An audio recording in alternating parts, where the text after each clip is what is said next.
The first day of school was supposed to be a momentous occasion, but for me, it felt like the beginning of a battle I wasn't prepared for. I was older than most of the other children in my class, a fact I had always been acutely aware of. My family couldn't afford to send me to school when I was younger, and by the time I could, I had already grown too old to be with children my age. Still, my desire for an education had driven me to this point, to this small-town school, the only one I could afford. Standing at the school gates, my heart raced with excitement and fear. The world outside seemed so much bigger than the narrow streets I had grown up on. I glanced at my father, who stood next to me. His clothes were worn, patched in several places, and his shoes were practically falling apart. But despite his ragged appearance, I knew he had sacrificed so much to get me here. For months, he had saved every penny from his meager salary, cutting back on his own needs just so I could attend school. He never once complained. He never once showed how tired he was, how much he had given up for this one chance. "Dad, I promise I'll make you proud," I whispered under my breath, my voice catching. He gave me a small smile, his tired eyes betraying a flicker of hope. His smile was brief, almost as if he were afraid that if he smiled too much, he would break down. But I could feel his silent encouragement, and it gave me strength. I wiped away a tear that had started to form in my eye and turned toward the school. I felt as though this moment would be the beginning of everything changing. My hopes soared as I stepped onto the school grounds. It was a place where I believed dreams could be made real, where I could finally escape the poverty that had shackled my family for so long. But as I approached the principal's office, reality hit me like a cold splash of water. I walked in with my head held high, but the principal's gaze stopped me in my tracks. She looked me up and down, her eyes scanning my body in a way that felt more like a judgment than an assessment. She seemed surprised at first, but the surprise quickly turned to something else, something colder. "This child cannot study here," she said, her voice firm and without a trace of empathy. "She is disabled. She won't be able to keep up with the other students." Her words felt like a slap across my face. I had come to this school with so much hope, only to be told that my disability, my birth defect, the fact that I had been born with one leg, meant I wasn't worthy of an education. It wasn't just the words, it was the way she said them, dismissing me without even trying to understand me.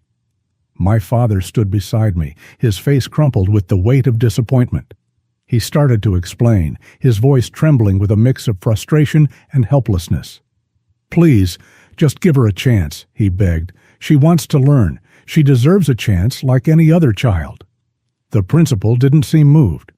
She sighed heavily as though she had already made up her mind. "I don't know.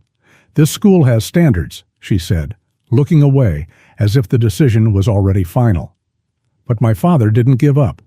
He persisted, explaining that he had saved for months, sacrificing everything just to make this possible for me.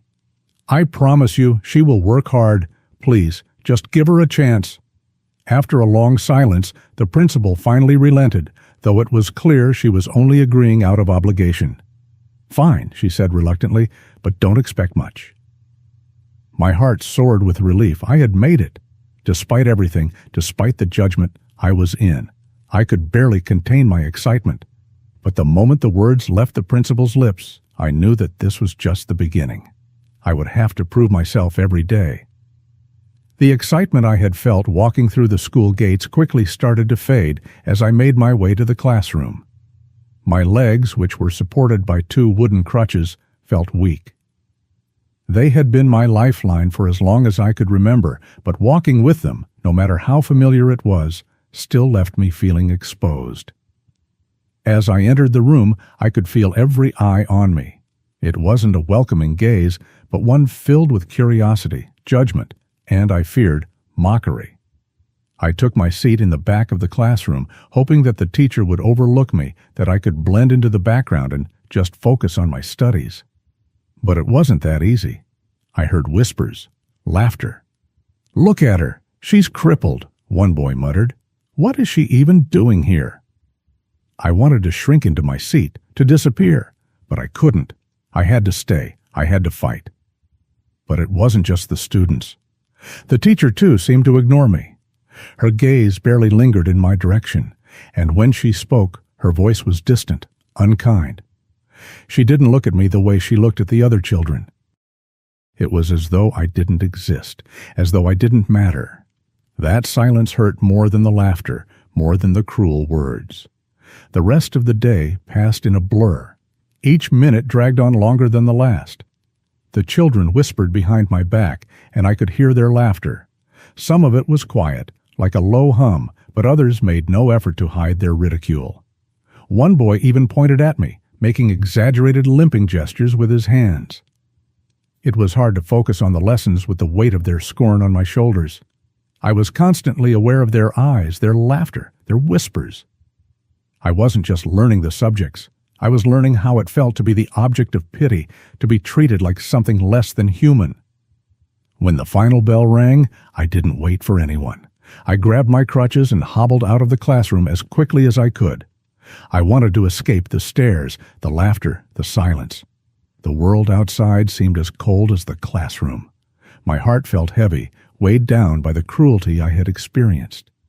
I wasn't sure what hurt more, the physical exhaustion from using my crutches all day or the emotional weight of being rejected. When I got home, I didn't speak. I couldn't. I ran straight to my mother and buried my face in her arms, letting the tears fall. I sobbed uncontrollably, unable to hold it in any longer. She held me tightly, not asking questions, just letting me cry. "What happened?" she asked softly, her voice full of concern. "I don't belong there," I whispered, my voice shaky. "The kids made fun of me. They laughed at me. They said I shouldn't be there. I don't fit in. I'm different." She stroked my hair gently, and her voice was soft, full of love. "No one can take away your dreams. You are special. You have a purpose. Don't let anyone make you feel less than you are." Her words were comforting, but they didn't take away the pain. I wanted to believe her, but it was hard. It was so hard. The world had already told me I didn't belong. How could I change that? How could I make them see me for who I truly was? Would I ever find a way to make my dreams come true? Section 2. A terrible incident. I had always dreamed of studying, of making something of myself despite the challenges. But when I started school, I quickly realized how difficult it was to make my dreams come true. The children in my class made it impossible to fit in. They mocked me for being older than them. They called me Auntie because I was 5 years older than most of them. They laughed at my disability, and it became the target of their cruel jokes. Every day was a constant battle to maintain my dignity, a struggle just to survive in an environment that should have been a place of learning and growth. It was painful. Each day as I walked through the hallways, I felt their eyes on me, whispering behind my back. When they saw my crutches, they would laugh. Sometimes they would even throw things at me, pencils, erasers, or worse, small stones. It wasn't just the physical abuse, it was the emotional toll that drained me. I tried to ignore it, telling myself I was here to study, to learn, to rise above it. But it wasn't easy, not by a long shot. During lunchtime, the other children would sit together, eating their favorite dishes, sandwiches, fruit, chips, and more. I would watch them from a distance, my mouth watering, wishing I could have the same. At home, we didn't have the luxury of such variety. The meals we had were basic, just enough to fill our stomachs for the day. We never had enough to waste, never had the extra to enjoy. My father worked hard, but it was never enough to afford luxuries like other children had. I could never be part of their world, the world of abundance and carefree happiness. I always ate alone, my food modest, while they laughed and joked together, enjoying the things I could only dream of. One day, things got worse, much worse. As I was leaving school, a group of mischievous boys and girls came up to me. They were always up to something, always looking for someone to bully. That day it was me. They surrounded me, laughing, taunting. One of them grabbed my school bag and yanked it from my shoulders. I struggled to hold on to it, but they were too strong. They pulled it away from me, and in the process, they dropped all my books on the ground. The laughter grew louder. I bent down to collect my books, my hands trembling, feeling the heat of embarrassment wash over me. But it didn't stop there. The bullying escalated. One of the boys, laughing with the others, grabbed my crutch. He yanked it out of my hand and threw it across the yard, watching as I struggled to stay balanced. I tried to keep my composure, but my heart was racing, and I could feel the tears starting to sting my eyes. The children laughed louder, as though this was all some sort of game. They thought it was funny to watch me struggle. But this wasn't a game to me. With one crutch gone, I limped awkwardly, trying to regain some sense of control, but before I could get back on my feet, one of the boys shoved me. I fell to the ground, my knees scraping against the rough pavement. The world around me seemed to blur. I could hear them laughing as they walked away, leaving me on the ground. They didn't care. To them, I was just some easy target, some spectacle to mock. But things didn't end there. As I lay on the ground, I heard footsteps approaching. I looked up, and before I could even react, a boy grabbed my crutch and threw it even farther, out of the school grounds, into the street. I felt a wave of panic. I had no way of moving without it. My hands, scraped and bruised from the fall, shook as I tried to get up. The other children continued to laugh. They were relentless. I tried to stand up, but my balance was off. I couldn't get to my feet without my crutches, and in that moment I felt utterly helpless. The humiliation of being tossed aside, of being treated like I wasn't even human, was unbearable. My body shook with anger, frustration, and a deep sadness that seemed to consume me. How could they be so cruel? How could they treat me like this? I wanted to scream, but my voice was lost in the sea of laughter around me. It felt like no one cared. I looked around for help, but the teachers weren't around, and none of the other children seemed interested in helping. I could hear the sound of the bell signaling the end of the day, but I wasn't ready to leave. I couldn't move. My heart felt like it was sinking into my stomach, and all I wanted was to disappear. As the day turned to evening, the school slowly emptied out. The hallways were quiet, but I was still trapped in the classroom. I was alone. The door had been locked, and no one had bothered to check on me. I banged on the door, calling for help, but my voice echoed in the empty building. The cold was starting to creep in, and I could feel the chill settling deep in my bones. I was terrified. The darkness outside seemed to mock me. It felt like I would never escape this nightmare. I was exhausted, physically and emotionally. I had no energy left, no will to keep fighting. I began to lose hope. Maybe I wasn't meant to survive this. Maybe this was how my life was supposed to end, alone, abandoned, discarded like trash. But then, I heard a voice. My father. He had come looking for me. He had been searching the streets, asking around, trying to find out where I was. When he arrived at the school, he didn't hesitate. He forced the door open and pulled me out. His eyes were filled with concern, but there was also a fire in them. A fire that made me believe he would fight for me, no matter what. I collapsed into his arms, feeling the weight of everything finally lift off my shoulders. The next morning, my father went straight to the principal's office. He was furious, demanding that something be done about the bullying. He couldn't understand why the school had let this happen.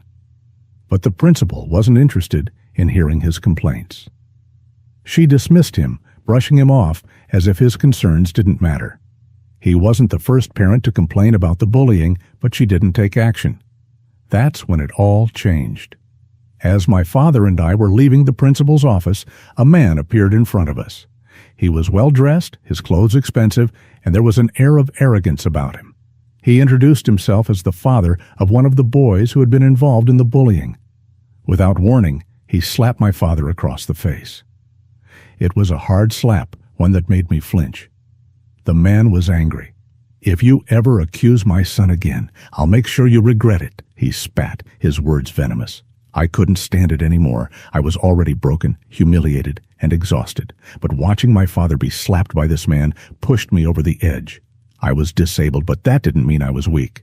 That didn't mean I didn't have the strength to fight back. I rushed forward despite my crutches, and I hit him with all the force I could muster. My anger and pain fueled every movement. "How dare you?" I shouted, my voice trembling with rage. "How dare you lay a hand on my father?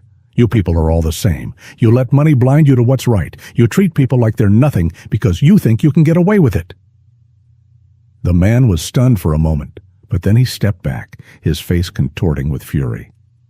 "You're lucky you're just a cripple, or I'd teach you a lesson," he spat, his words dripping with contempt. But I didn't back down. I stood my ground, ready to fight. The school expelled both me and my father that day. They didn't care about what had happened. They didn't care about the abuse I had endured. I was the problem. I was the one who didn't belong. No one wanted me at their school anymore. My family had nowhere to turn. My mother often told me that education and success were reserved for the rich, that people like us, the poor, the disabled, had no place in that world. She said that the reality for people like us was just to survive, to scrape by with the few things life handed us, and to let our dreams fade into the background of the daily struggle. People like us, she would say, live a life of wishes, never reality. Our dreams are for the privileged. We are just meant to make it through each day. Her words felt like a weight around my neck, suffocating the hope I tried to hold on to. Yet, no matter how many times I heard her speak those words, I refused to accept them. My heart wouldn't allow it. I couldn't give up. I couldn't stop believing that one day I could be more than the sum of my circumstances. Despite everything, despite what my mother said, I still believed in a different future. A future where I wasn't defined by my disability, where I wasn't confined to a life of hardship. I would remind her often, no matter how hard life gets, it won't last forever. There will be a bright day ahead. She would look at me with the same tired eyes, those eyes that had seen too much pain to truly hope anymore, and she would sigh, saying nothing. I knew she loved me, but sometimes I felt as though she had given up, as though she had resigned herself to the harsh realities of our world. My father, however, always saw things differently. Despite everything, despite the constant struggle, he believed in me. He believed in the possibility of a better life. He never let his circumstances define him, and he would never let them define me. I could see it in his eyes whenever he looked at me. His love for me was so deep, so pure, that it became the foundation of everything I believed in. He was my rock, the one person who truly understood me, and his strength became my own. Every morning my father would wake up before dawn to open the small, humble shop he worked at. It was a tiny space, no bigger than a cupboard, tucked away on the corner of a narrow street. He worked tirelessly there, cleaning and maintaining the place, doing everything he could to keep it running. He didn't have much, but what he had, he gave. Even though we struggled, he would always make sure there was enough for me. Some days, when business was slow, he would come home with nothing but his sweat-soaked clothes and a heart full of exhaustion. But I knew he would never show how tired he was. He would never show me the weight of the world on his shoulders. He didn't want me to see him break. There were days when he would return home with a bag of leftover food, the kind that people at the restaurant across the street from his shop would throw away. They would leave it outside the bin, scraps and leftovers no one wanted, thinking no one would come by to take them. But my father would, his face set with determination, collect what he could, bring it home, and divide it between us. Sometimes it was just a few pieces of bread, sometimes some vegetables, or a small piece of meat. But it was enough. He would set it on the table with a quiet smile, saying, "This will do for today, my love." And we would eat together as a family, grateful for what we had, even if it was so little. Despite the struggles, despite the days when our meal was nothing more than dry bread and water, my father never let it show. He always smiled at me, always spoke words of encouragement, always told me that one day I would rise above all of this.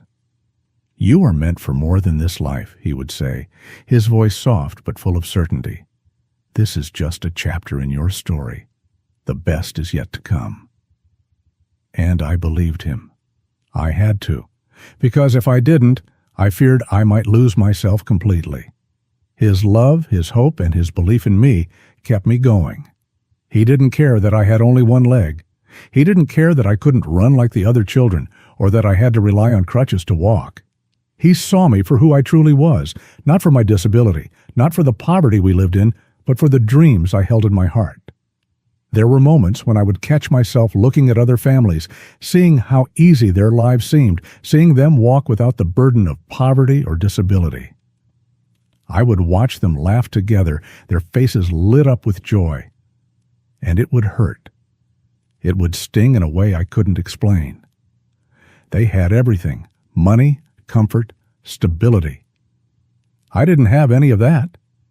Sometimes I would ask myself if I was truly destined for more, or if I was simply fooling myself, clinging to a hope that didn't exist. But every time those doubts crept in, I would remember my father, his strength, his belief in me, his love. That was enough to silence the doubts. One day, when I was struggling with these questions, I overheard a conversation between my parents. I had been sitting in the living room trying to do my homework when I heard my mother's voice, tired and resigned, saying, "She wants to be something more, but I don't think she understands. The world doesn't work like that.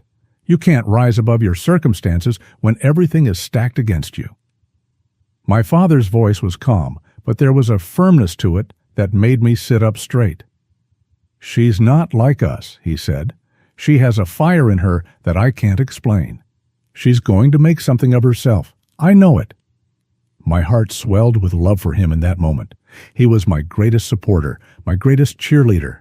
Even when everything around us was falling apart, he believed in me. And his belief was everything. But there were moments when the weight of our struggles would threaten to crush us. There were times when my father's face would betray his exhaustion, when I would see him collapse into the chair at the end of the day, his shoulders slumped, his hands shaking. I would try to help, try to do something, but there was nothing I could do to ease his pain. All I could do was be there. All I could do was offer my love, my hope, my faith in him. There were nights when we went to bed hungry, when my father would apologize for not being able to provide more. I would hug him, my small arms wrapped tightly around his broad shoulders, and tell him, "It's okay, Papa. We have each other. That's enough." And it was. It always was. One particularly difficult evening, when my father came home looking more exhausted than usual, I noticed he had something in his hands. It was a small, worn-out book, the pages yellowed with age. He handed it to me with a tired smile. "This is for you," he said, his voice soft.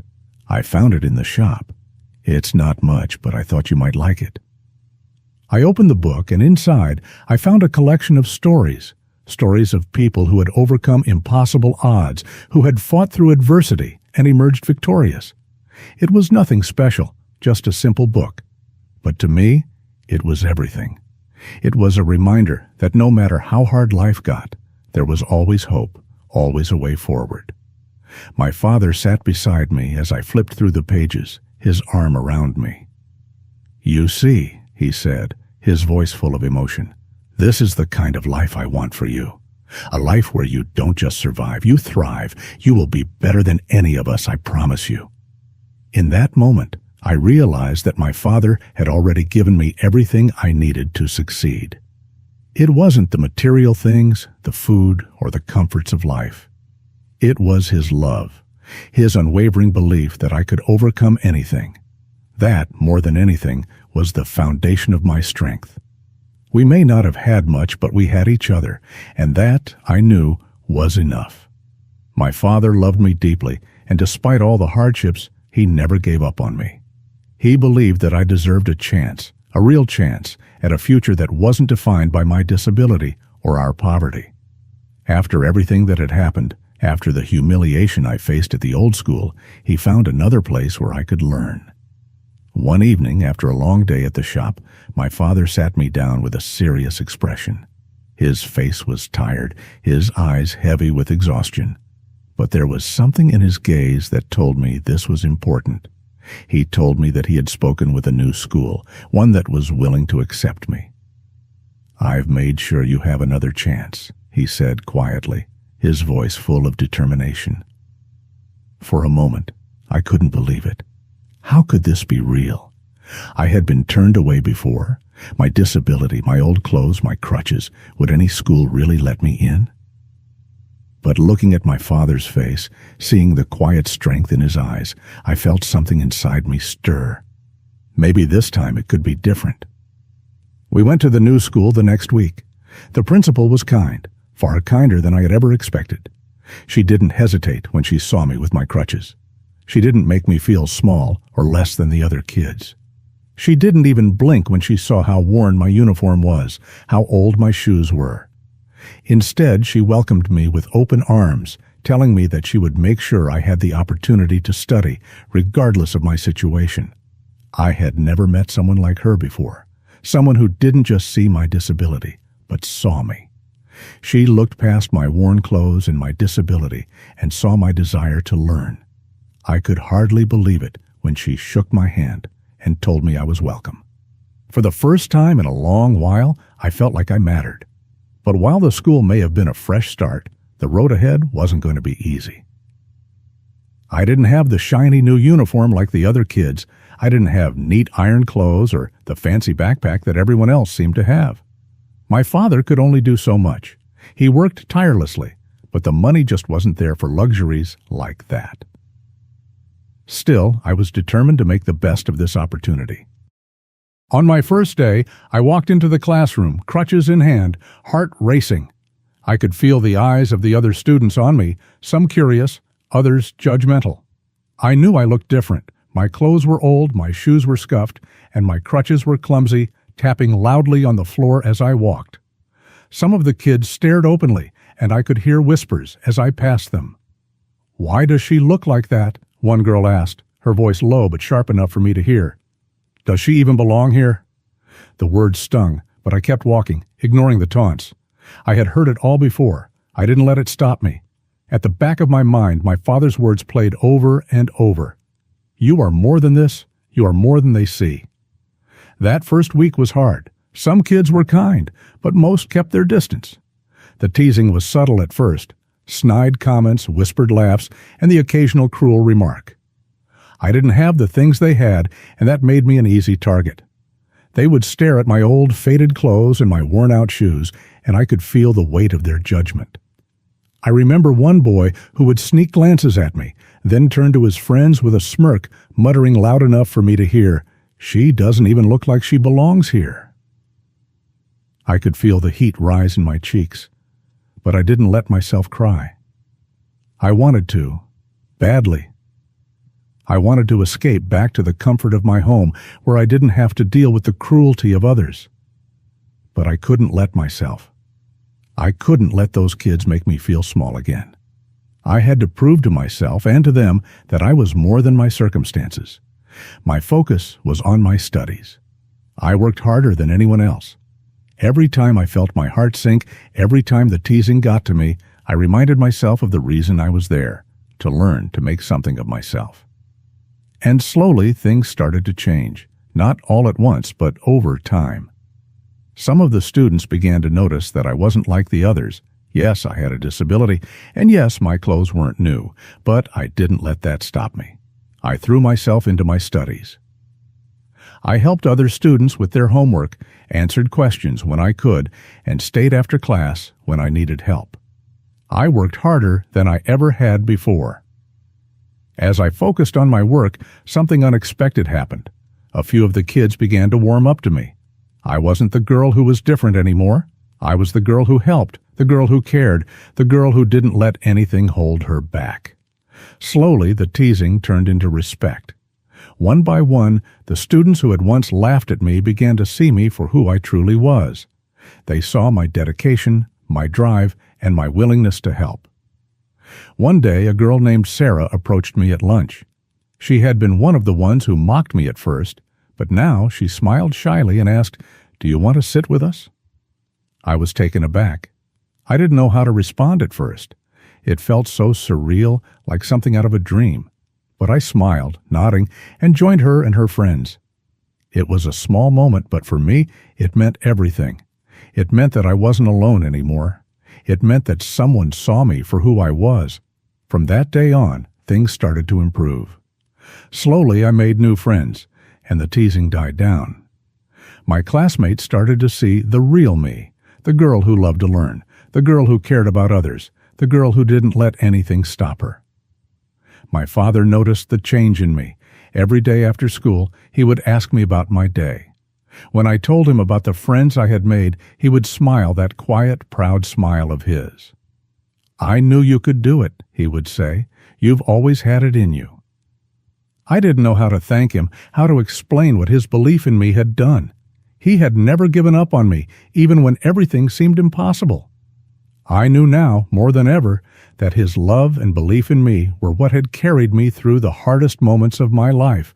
But even with everything getting better, I knew this wasn't the end of the journey. There would be more challenges ahead, more moments when I would feel out of place, when I would question whether I truly belonged. But I also knew that with my Father's love and my own determination, I could face whatever came my way. One day, my father came home with a small package in his hands.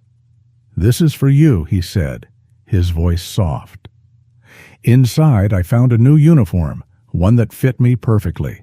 It was simple, but to me, it was the most beautiful thing in the world. "You deserve this," he said, his eyes full of love and pride. I hugged him tightly, tears filling my eyes. This wasn't just about the uniform. It was about everything he had done for me, everything he had given me. And in that moment, I knew that no matter what happened, I would always be okay. With him by my side, I could conquer anything. It was a cold, rainy night when everything started to fall apart. My little brother, Allie, had been complaining about a stomachache earlier that day, but we thought it was just a minor issue, something that would pass with rest. But as the evening wore on, his pain seemed to get worse. He clutched his belly, groaning softly, and his face turned pale. We tried to comfort him, but it was clear that something was seriously wrong. The rain outside was relentless, beating against the windows with such force that it felt like the roof might give way. Inside, our small house seemed colder than usual. The roof leaked in places, and the dampness spread through the rooms, making the air thick and heavy. I could feel the chill in my bones, but it was nothing compared to what my brother must have been feeling. His fever spiked, and he started shivering uncontrollably. I remember my mother, her face pale with worry, holding him close, trying to warm him up with her own body heat. My father, ever the pillar of our family, looked helplessly at my brother, his hands trembling as he tried to comfort him. I could see the fear in my father's eyes. He had always been strong for us, never showing weakness. But this time, there was nothing he could do to make Allie better. The rain, the cold, the roof leaking, it all seemed like a cruel reminder of how little we had. We were already struggling, living from day to day, never having enough. And now, my little brother was so ill, and we had no money to get him the proper care he needed. Without a second thought, my parents rushed into action. My father, despite his exhaustion, grabbed Ali, and they both made their way out into the pouring rain, desperately trying to get to the nearest hospital. I stayed behind, watching from the window, praying that everything would be okay. I had no idea how we would afford any treatment, but all I could think about was Ali, shivering in my father's arms. The hospital was not far, but with the rain, it felt like an eternity. My parents finally arrived, but by the time they did, the doctor's reaction was harsh. He barely looked at my brother before dismissing him with a cold glance. "You should have come earlier," he said, his tone dripping with judgment. "It's too late now. We don't have time for cases like this. You should have brought him sooner." I remember the sting of those words, the way my parents' faces fell. It wasn't that we hadn't tried. It wasn't that we hadn't cared. We were just too poor to afford the luxury of good health care. The doctor, instead of offering help, only offered criticism. The humiliation was unbearable. My mother cried softly in the corner of the room, her face streaked with tears, while my father stood frozen, unable to do anything to change the situation. My brother, my little brother, was slipping away right before our eyes. And there was nothing we could do. Hours passed, and by the time the doctor finally came to check on Ali again, it was too late. My little brother, the one who had always been full of life, had stopped breathing. My father, ever so strong, was now broken, his eyes filled with tears he couldn't hide. My mother collapsed into his arms, her sobs echoing through the small room. The doctor's face was as indifferent as before, but my parents saw nothing but the emptiness in his eyes. There was no sympathy, no understanding of the pain we were feeling. It didn't matter that we had done everything in our power to save Ali. We were poor, and that made us invisible to the world. We buried my brother the next day. There was no money for a proper funeral, no way to honor him the way he deserved. All we could do was wrap him in the only cloth we could afford and lay him to rest. The ground was cold, the rain still falling, as though the heavens themselves were mourning with us. It was a quiet, painful goodbye. I couldn't stop the tears from flowing, but I also couldn't escape the numbness that had settled over me. I was losing my family piece by piece, and all I could do was stand there and watch. Things didn't get any better after that. In fact, they only seemed to get worse. My father, who had always been the one to hold us together, now seemed lost. He went back to his small cleaning job at a local shop, hoping that the few coins he earned there would be enough to feed us. But when he arrived at the store, he was met with a devastating surprise. The shop had hired someone new, someone younger, someone more energetic. My father was out of a job. He stood there, speechless, as his boss handed him his last paycheck and told him that they no longer needed him. There was no thank you or sorry, just a cold dismissal that left my father feeling like a failure. I watched him walk home that day, his shoulders slumped, his head down. He had always been the one who worked tirelessly for us, sacrificing his health and his happiness just to make sure we had enough to eat. And now, even that was gone. Our little family was falling apart, and it felt like there was nothing we could do to stop it. I remember that night like it was yesterday. We sat in the dim light of our small room, not saying much. My father had always been a quiet man, but now the silence between us was heavy. My mother sat next to him, her eyes empty, as if she had lost her will to keep fighting. The house was colder than ever, the leaky roof offering no protection from the rain that still beat down outside. We were hungry, cold, and broken. There were days when I couldn't stop thinking about how different things could have been. What if we hadn't been poor? What if my brother had gotten the treatment he needed? What if my father hadn't lost his job? But those thoughts only brought more pain, and I knew they wouldn't change anything. The reality of our situation was too harsh to ignore. We tried to survive, to keep going, but it felt like we were sinking deeper into despair with every passing day. My father tried to find another job, but the rejection was constant. He was too old, too slow, too broken by years of hard labor. And the more he tried, the more discouraged he became. There was no work for men like him, men who had already given everything they had, only to be discarded when they could no longer keep up with the world's demands. I wanted to help him, to make things better for all of us, but there was nothing I could do. I was just a child, just another burden in the house, unable to do anything but watch as my family fell apart. And yet, despite everything, my father never gave up. He still woke up every morning, still went out to search for work, still fought with every ounce of his being to provide for us. It wasn't enough, but it was all he could do. In the end, we were left with nothing but each other. But somehow, that was enough to keep going.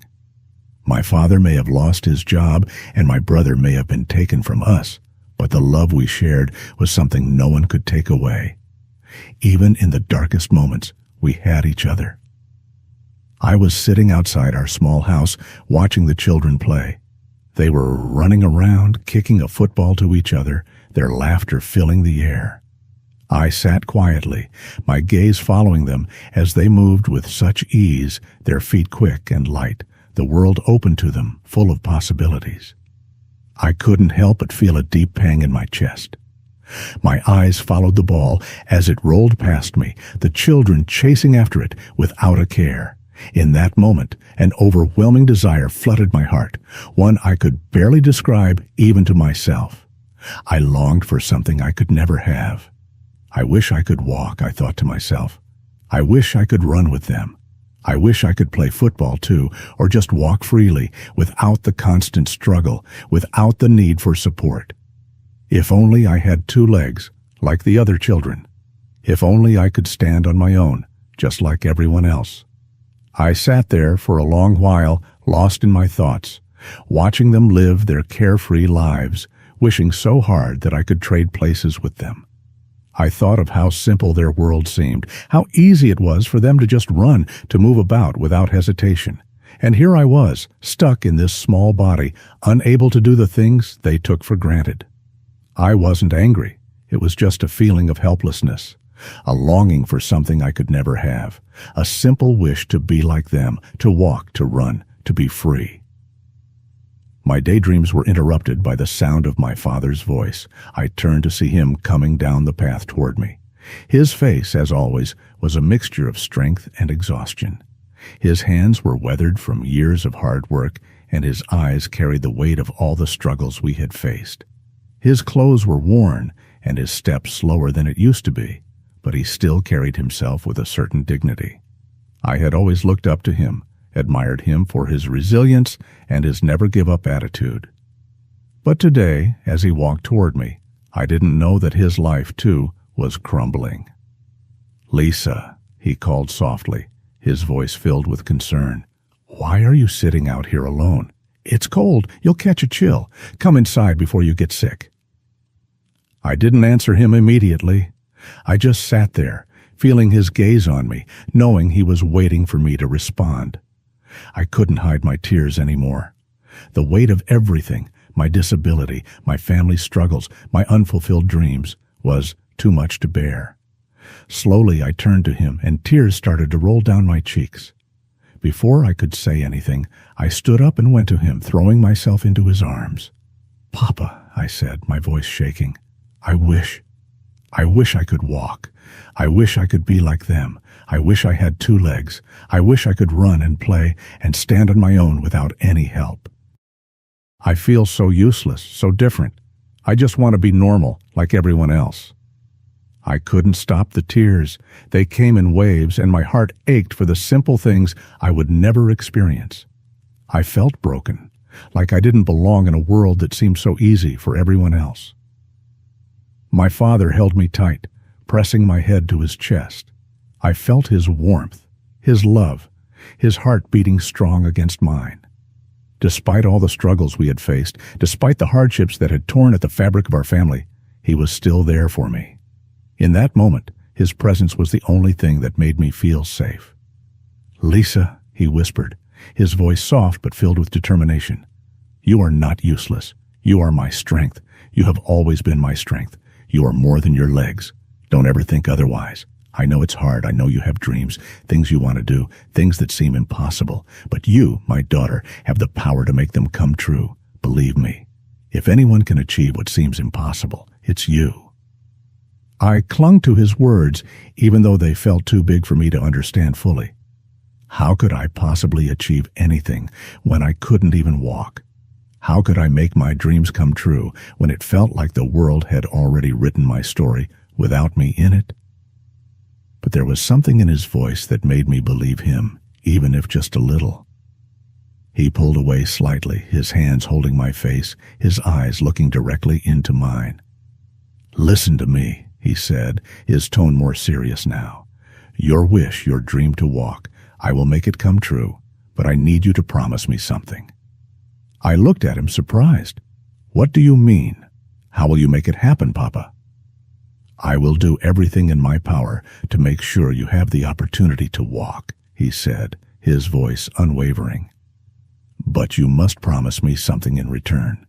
Promise me that you will work hard, that you will never stop trying, no matter how difficult things get.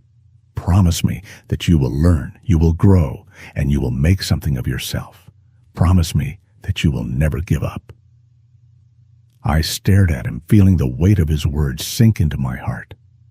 I didn't know how he would make my dream come true, but I trusted him. He was my father. If anyone could make the impossible happen, it was him. And if he believed in me, maybe I should believe in myself too. "I promise, Papa. I said through my tears, my voice steadying. "I promise I will work hard. I will study. I will never give up." He smiled, the kind of smile that reached his eyes, full of hope. He kissed my forehead, then placed his hand on my head. "That's my girl," he said softly. "You are stronger than you know. And together we will make your dreams come true. Just remember, your father is always here, and we will face everything together." In that moment, I felt a sense of peace wash over me. The longing, the ache for normalcy, still lingered, but my father's words gave me something else to hold on to. Hope, determination, a belief that maybe, just maybe, things could change. And as I sat back down beside him, feeling his hand gently resting on my shoulder, I realized that the road ahead wouldn't be easy. There would be challenges, there would be moments of doubt. But I wasn't alone. My father was with me, and together we would find a way to make it through. I may not have been able to walk today, but I knew deep in my heart that someday, with hard work, determination, and the love of my father, I would stand on my own 2 feet. Maybe not in the way I imagined, but in a way that was uniquely mine. The winter winds had started to bite, and the town was slowly getting ready for Christmas. The festive decorations were beginning to adorn the houses of the wealthier families, their windows sparkling with colorful lights. The streets, normally quiet and subdued, were now bustling with activity, filled with people shopping for presents and preparing for grand parties. The air smelled of pine and gingerbread, and the sound of Christmas carols played softly from store windows. But while the wealthy families prepared for the celebrations, my own home was far from festive. The truth was, Papa had been hiding something from us. He had lost his job a few weeks ago, and now every morning he would leave the house and come back late at night.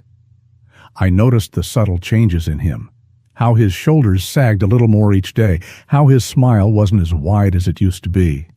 At first I thought he was just tired from the extra work he had taken on, but over time I realized it was more than that. The weight of his secret was starting to show. One evening, as the holiday spirit filled the air, Papa told us, "I've found some extra work, so I will be coming home even later now. There's more money to be made, and we need it." He smiled as he spoke, trying to reassure us, but I could sense the strain in his voice.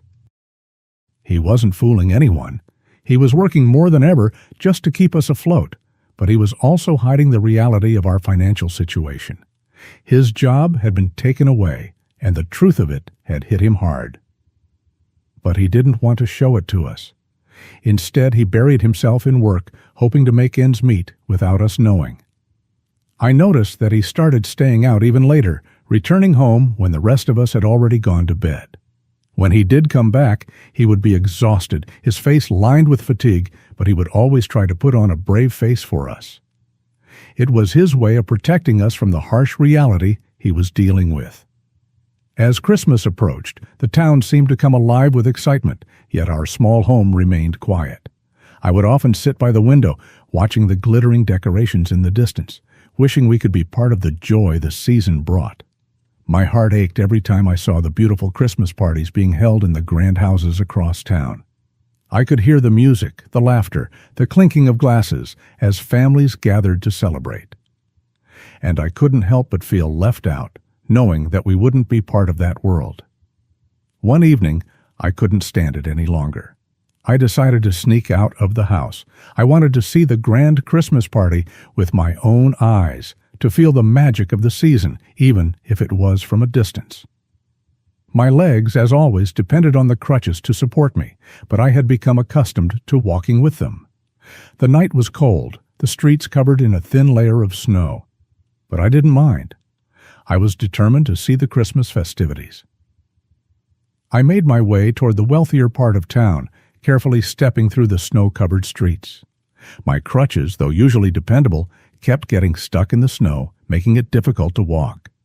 My heart raced as I drew closer to the grand houses, and I couldn't help but feel a mixture of excitement and sadness. I wanted to be part of that world, even if just for a moment. But as I walked along, one of my crutches got caught in the snow, and I lost my balance. I fell hard, hitting the ground with a thud. The pain was sharp, but I didn't mind. What hurt more was the realization that I would never be able to walk freely, like the children I had seen running through the streets, or the people who could move without a second thought. From where I had fallen, I could see a group of children playing in the park nearby. The bright lights of a Christmas party lit up the area, and I could hear the sounds of laughter and joy. It was beautiful, and for a moment I forgot about my pain.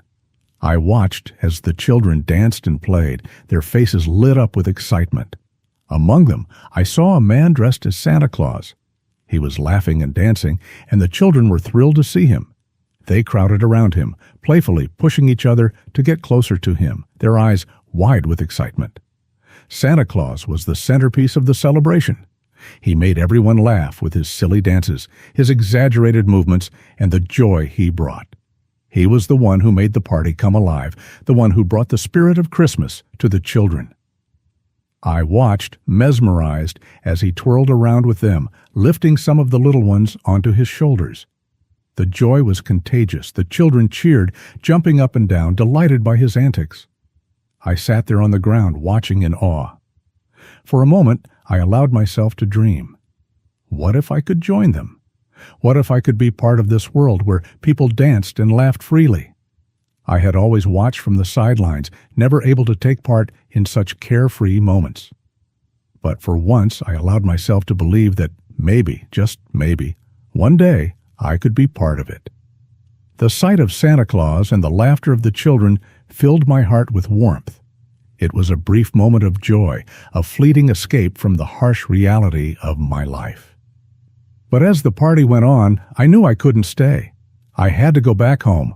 My legs were aching, my body was cold, and the snow was making it difficult to walk. I got up, carefully making my way back toward the street, my crutches digging into the snow with every step. But as I walked back, I couldn't help but feel a sense of longing.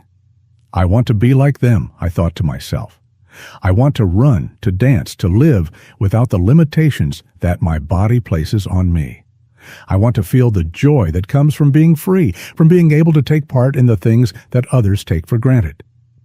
I returned home quietly, my heart heavy with the weight of my dreams, but I knew one thing for sure. I wanted to meet that Santa Claus. Just once, I wanted to feel the magic of Christmas in the way that everyone else did. I wasn't sure how or when it would happen, but I promised myself that I would find a way to experience the joy of the season, to have that small moment of happiness that had always seemed just out of reach. Perhaps one day I would have a chance to meet Santa, to speak with him, and ask him for the one thing that I had always wanted: freedom. I knew my father was working tirelessly for our family. He had been waking up early every morning, working long hours, and coming back home only for a few hours of sleep before starting all over again. But what I didn't know was that in the evening he was also taking on another job as Santa Claus in the wealthy neighborhoods of the town. I could see how exhausted he was every day, but he never complained. He never told me the full truth about how hard things had become for him. His love for us was so overwhelming that it made him keep things from me to protect me from the harsh reality of our struggles. He had always kept his burdens to himself, and I had no idea how much he was giving up, how much he was sacrificing, just so I could have a better life. He was always there for me, even when he was at his lowest. Every time he came home, I could see the tiredness in his eyes, but he would still find a way to smile and ask about my day. His love for me, his dedication to making sure I never felt alone, was more than enough to keep me going. One evening, as I was sitting by the window, watching the other children play outside, a deep desire stirred within me. The other kids were running, laughing, kicking their football around. They were so carefree, so full of life. A wave of longing washed over me, and in that moment I wished with all my heart that I could walk like them, run like them. I wished for the ability to stand on my own 2 feet and live a life free of limitations. I wanted to play football, run after the ball, chase the wind like they did. Papa, I wish I could walk. I wish I had 2 legs like the other kids, I thought, feeling my heart ache with the thought. Just as I was lost in my thoughts, Papa entered the room. He looked tired as always, but his smile was kind as he asked, "Lisa, why are you sitting here all alone? It's cold outside. You'll catch a cold. Come inside and rest." I didn't want him to see the sadness in my eyes, but the longing to be like the others was too much. I couldn't hide it. I looked up at him, tears welling up in my eyes. "Papa, I want to be like the other kids. I want to walk. I want to run, just like they do. Why can't I?" I asked, my voice quivering. "Why can't I be like them?" Papa's face softened, and he walked over to me, kneeling down to my level. He placed his hands on my shoulders and looked into my eyes. There was a deep sadness in his gaze, but he didn't say anything about it. Instead, he smiled softly and whispered, "Lisa, my dear, I know you want that. I know you wish things were different, and I wish I could give you everything you want. But sometimes we have to find other ways to be happy. We have to look for happiness in the little things, even when life doesn't give us everything we wish for." He pulled me into a warm embrace. "One day, Lisa, you will be strong enough to carry your dreams. But for now, let me carry you, and let's enjoy what we have. We will make the best of it, together." I nodded, wiping away the tears that had started to fall. My father's words were always a balm for my soul. He always knew how to comfort me, even when things seemed impossible. But deep inside, the ache for a different life never really left. I wanted so much more. I wanted to be like everyone else. I wanted to walk, to run, to chase my dreams without any obstacles. But I also knew that Papa had done more for me than anyone else could. He had given up so much, worked so hard to make sure I could go to school, to make sure I had the chance at a better life. "Papa," I said quietly, "I want to meet Santa Claus. I want to see the man who makes everyone's dreams come true, the man who brings joy and happiness to everyone, especially the rich kids." Papa looked at me, a little surprised, but his smile never faded. "Santa Claus, you say? What would you ask him for, Lisa? What would you want from him?" I took a deep breath, gathering my courage. "I want a new leg, Papa. I want to be able to walk like everyone else. And after that, I want to go to a good school. I want to get a proper education, to get out of this poverty and have a better future. I want to be happy, like the rich kids in the neighborhood." Papa smiled gently and placed his hand on my head. "I will do everything I can to make your dreams come true, Lisa. I promise. But you have to work hard, too. You have to keep believing, and you have to keep moving forward. If you do that, nothing will stop you." I nodded, feeling comforted by his words. But still, there was a part of me that held on to that dream, the hope that Santa Claus could somehow make everything better. That very night, as I lay in my bed trying to sleep, I heard a strange noise. It was coming from the window, a soft creaking sound. I sat up startled and walked over to the window to see what it was. And there, standing in front of me, was Santa Claus. My heart skipped a beat. It couldn't be. I had always heard stories of Santa visiting children on Christmas Eve, but I never thought I would get the chance to meet him in person. Santa Claus, in his red suit and white beard, was standing right there, smiling at me. "Ho, ho, ho," Santa chuckled, his eyes twinkling behind his glasses. "Merry Christmas, Lisa. I hear you have a special wish this year."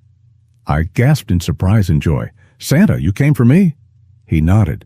"Yes, Lisa. I heard your wish and I brought you something special." Santa reached into his bag and pulled out a small package, wrapped in a shiny paper. "This is for you, my dear. It's a gift, just like the ones you see the rich kids getting." With trembling hands, I tore open the wrapping. Inside was a small box of chocolates. I stared at it for a moment, my heart sinking. "Is this it? This is what I get?" I said, feeling a surge of disappointment.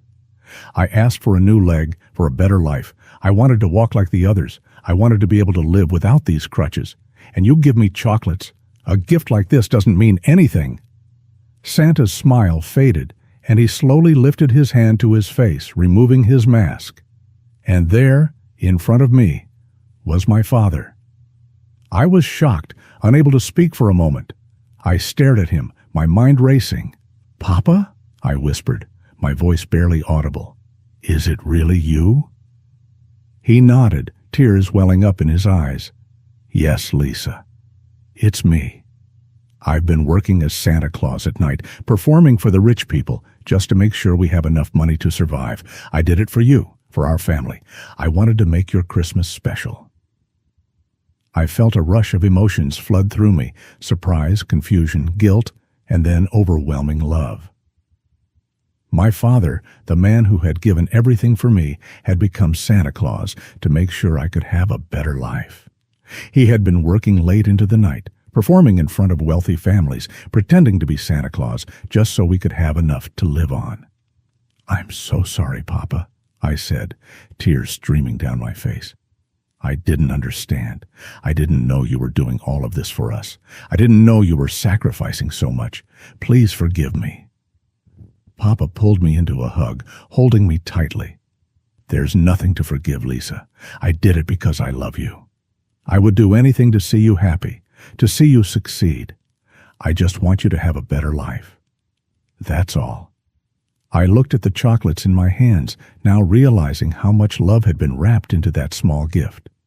I had been so focused on material things, on what I didn't have, that I had forgotten to appreciate what truly mattered: the love, the sacrifice, the dedication of those around me.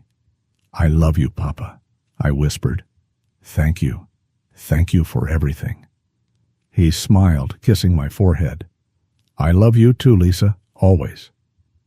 We stayed there for a long time, just holding each other, and in that moment, I realized that the greatest gift I could ever receive wasn't a new leg or wealth or fancy things. It was the love and sacrifice of my father, the love that had been there all along, in every small gesture, every late-night job, every sacrifice. And I promised myself from that moment on that I would never take it for granted. I would work hard, not just for myself, but to make him proud, to honor the love and effort he had put into my life. The next day was Christmas Eve. My heart was full of excitement, knowing that tonight Santa Claus would visit us and our lives would finally be filled with happiness. I had been waiting for this moment for a long time, hoping that somehow Santa would bring the change I so desperately needed. My father, as always, had left for work early that morning. He hadn't slept at all the night before, and even though it was Christmas Eve, he was still working hard to provide for us. But before he left, he held me close, kissed my forehead, and promised me that everything would be okay. That day, our house smelled different. There was good food being prepared, something we rarely had. My mother was making a special dish, a treat we hadn't had in months, and it filled the house with a warmth I hadn't felt in a long time.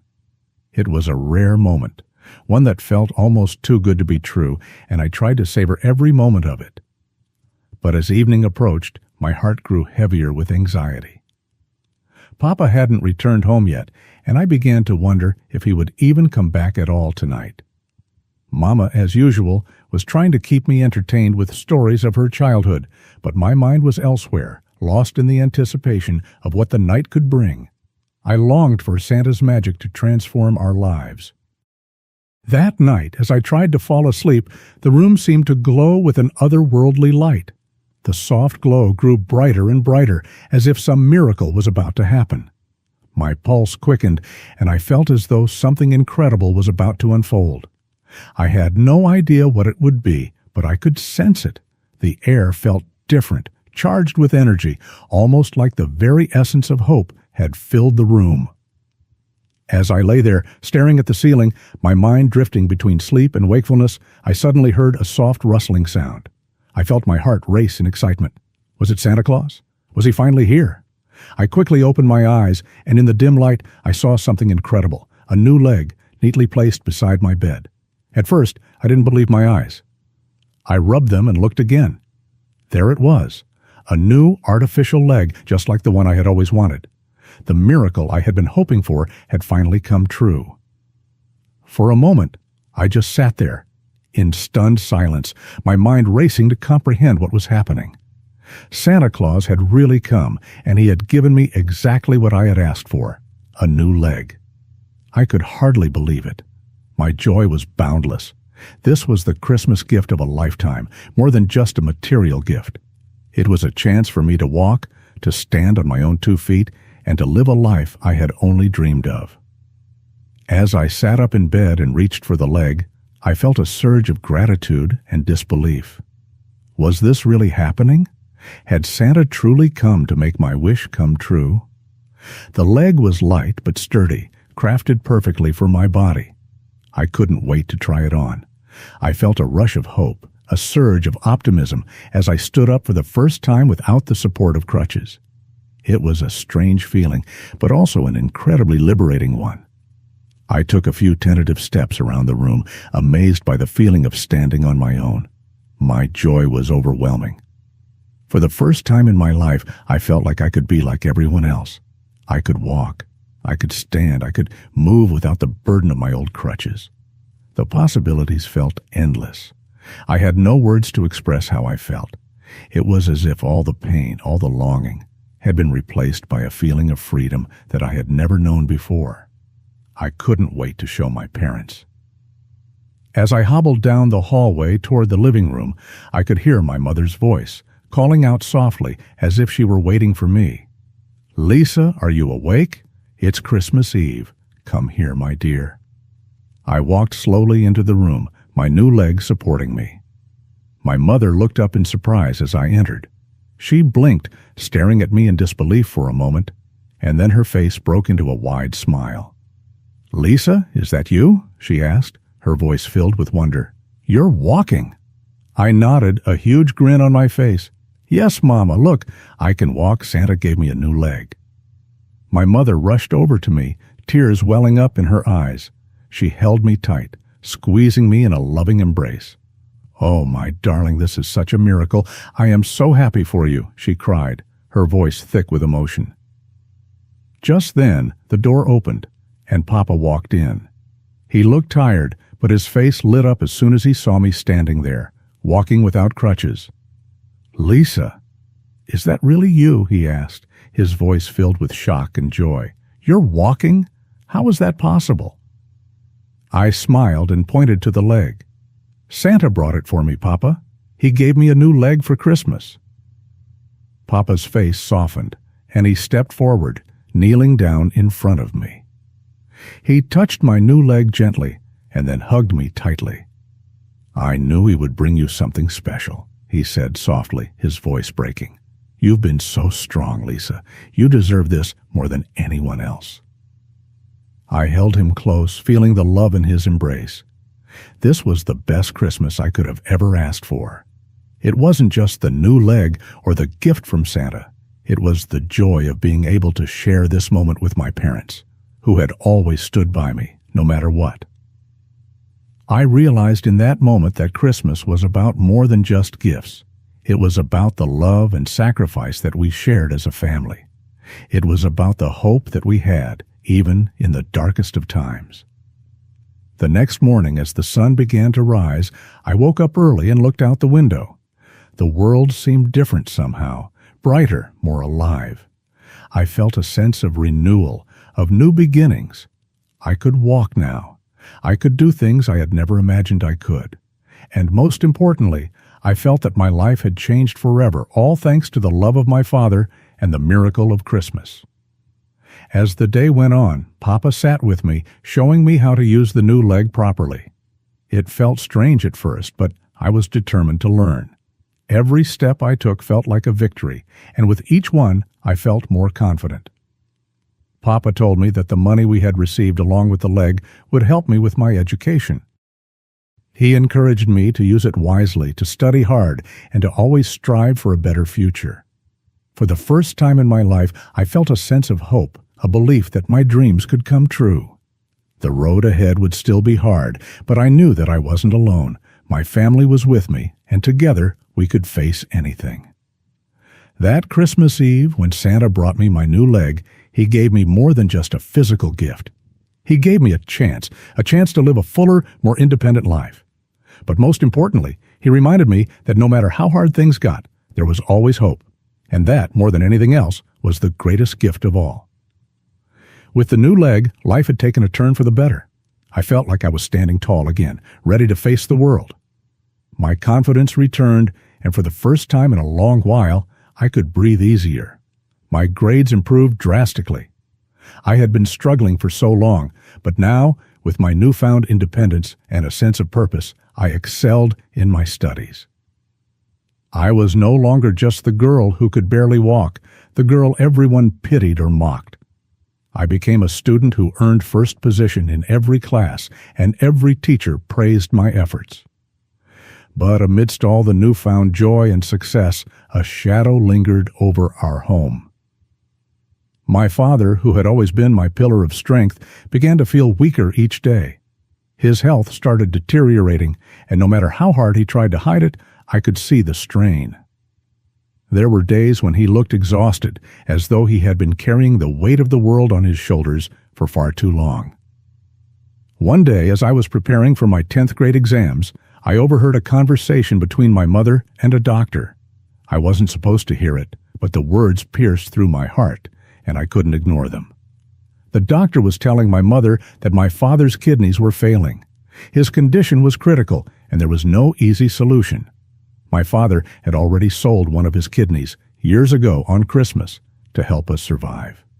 It turned out that the kidney he had donated years ago had failed, and now the remaining one was no longer functioning either. I was devastated. My father had always put us first, sacrificed everything for us. The news that his health was failing broke me. I couldn't stop the tears from flowing. My dreams, my future, the very foundation of my life had always been built on the sacrifices of this man. The realization that he might not be there to see me achieve my goals was overwhelming. I remember sitting in my room trying to process the news, my mind racing. My father had given up so much for us. He had made sure that I had every chance to succeed, even if it meant sacrificing his own health. He had worked tirelessly to put food on the table, to make sure I had a future. And yet, I had no way of repaying him for all his sacrifices. He had given me everything, and in return, I couldn't even save him. I felt powerless. In the days that followed, my father's health continued to decline. It was hard to watch the man who had been my hero for so long, the one who had always been so strong and full of life, slowly fade away. But despite his illness, he never stopped encouraging me. He would tell me, "You're going to be someone special, Lisa. Don't ever give up on your dreams. Make me proud." His words became my motivation. Even when I saw him struggling to breathe, even when he could barely move without pain, he kept smiling, telling me to keep going. His strength, despite his suffering, was something I could never forget. It inspired me to push through my own struggles. I started studying harder than ever, determined to fulfill the dreams he had for me, the dreams he'd given so much for. But then, one day, it happened. My father passed away, quietly and peacefully, in his sleep. The world felt like it had come crashing down around me. There was a deafening silence in the house, and it was as if the light had gone out of my life forever. Losing him felt like losing everything. I couldn't imagine a life without him. His absence left an empty void that no one could fill. Before he passed away, my father had made a will. He had asked my mother to give it to me when the time came. His final words were etched in my heart forever. "Promise me, Lisa, that you will always strive to be the best. Promise me that you will make my name proud. You have the potential to do great things. Don't ever let your dreams slip away." I kept that promise. My father's legacy became my guiding light, and every success I achieved was a tribute to him. It wasn't easy, and there were times when I wanted to give up. But I remembered his words. His sacrifice was too great for me to let go of the dream he had had for me. As time went on, I focused on my education and continued to work hard. Slowly but surely, I began to carve out a path for myself. I didn't want to just be successful. I wanted to be successful for him, to honor his memory. I made sure that every step I took in life was one that would make him proud. And as I moved forward, I never stopped thinking of him. I felt him with me, his love, his strength, his sacrifices all guiding me toward the future. My father's passing was a turning point in my life, but it also marked the beginning of my journey to greatness. I graduated with honors, and eventually, I found work in a field that I loved. The financial struggles we had faced were no longer a constant worry, and I was able to help support my mother. We were no longer living in poverty. My dream of a better life had come true, and it was all thanks to the sacrifices my father had made. But the greatest achievement of all was the foundation I set up in my father's name. I knew that he had always cared about others, always believed in helping those who were less fortunate. So I created a charity to support orphan children, a cause that was very dear to his heart. I used the money he had left behind to fund scholarships, to build schools, and to ensure that no child would ever have to go through what we had endured. I wanted to make sure that his legacy lived on, that his sacrifices were not in vain. Today, when I think of my father, I think of him as my true hero. He was the one who taught me what it means to be strong, to work hard, and to always put others first. He was the one who believed in me when I didn't believe in myself. He was the one who made sure I had a future, even when it seemed impossible. And because of him, I am who I am today. His spirit lives on in everything I do. Whenever I face challenges in life, I think of him and remember the strength he showed, even in his final days. I remember his smile, his determination, and his love for me. And I know that no matter what happens, I will always be my father's daughter. He will always be with me in my heart, in my actions, and in my every success. My real hero was not just the man who gave me life. He was the man who gave me hope. He was the man who showed me that no matter how difficult life may be, there is always a way forward, as long as you have the will to keep going. My father was, and always will be, my true hero. And no matter where life takes me, I will make sure to carry his love, his lessons, and his legacy with me forever. I miss you, Papa. Your love and sacrifices will never be forgotten. If this story has inspired you, don't forget to leave your thoughts in the comments below.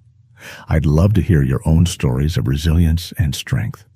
And make sure to hit the subscribe button and press the bell icon for more heartfelt stories. Your support means the world to me, and I can't wait to share more with you. Thank you for being part of this journey with me.